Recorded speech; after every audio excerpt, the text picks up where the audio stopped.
Because it can be difficult to get all of one's points across in a topic in 3 minutes, the time limit for testimony, for public testimony before the Board of Education, I thought I would try this today.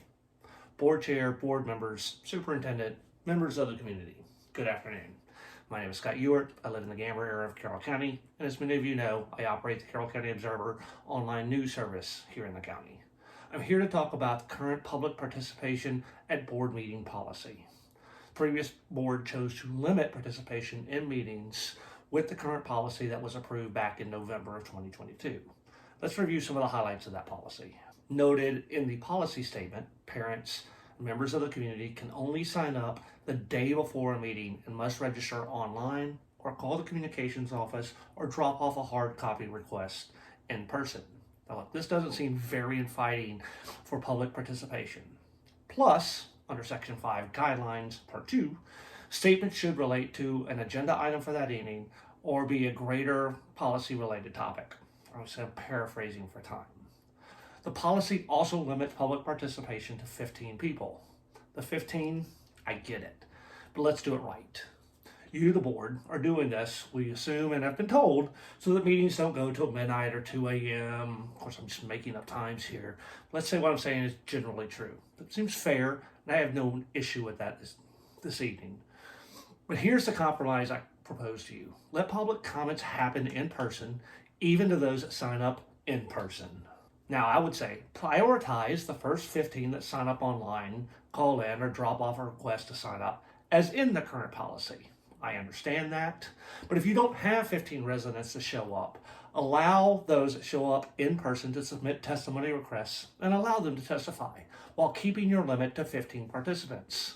I'd like to remind the board members that since this policy was approved in November of 2022, the December meeting had 2 signups and only 1 person attend. The January only had 1 member speak. In February, no members speak from the public. And now here we are in March. We'll see how many sign up this month. The current policy feels like a solution to a non-regular or non-reoccurring problem. And again, can be improved for all of us that wish to speak to you directly and in person. And at this point, I'm just going to throw this out there. Allow more than 1 day to request to testify online. It's a really short window. I believe it's like 14 hours. And for those of us that have an interest in testifying before the board, but have an actual life outside of watching every single thing the board does, that short of window, that could be expanded at least a little bit. 2 days, 3 days, that doesn't seem like an unreasonable request. To limit community input just doesn't feel like good and sound policy. That seems wrong to this member of the community and who is a grandparent of a child in the school system. So the board can fix this, but only if you think in-person community input is valuable and wanted by you, the members of this board. And if you wish to support the community that watches these meetings online and is informed by public testimony. We deserve to hear what our community thinks as it relates to what's happening in the school system. I know I have personally learned a lot from past parent and community testimony. So I ask you now, rethink, reimagine the policy in place now. Because voices of the community should not be limited in the way that's been done with the current policy. And look, personally, I believe you all want to hear from our community.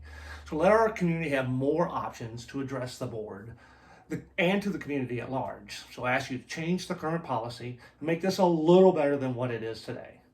I thank you for listening and considering my request this evening.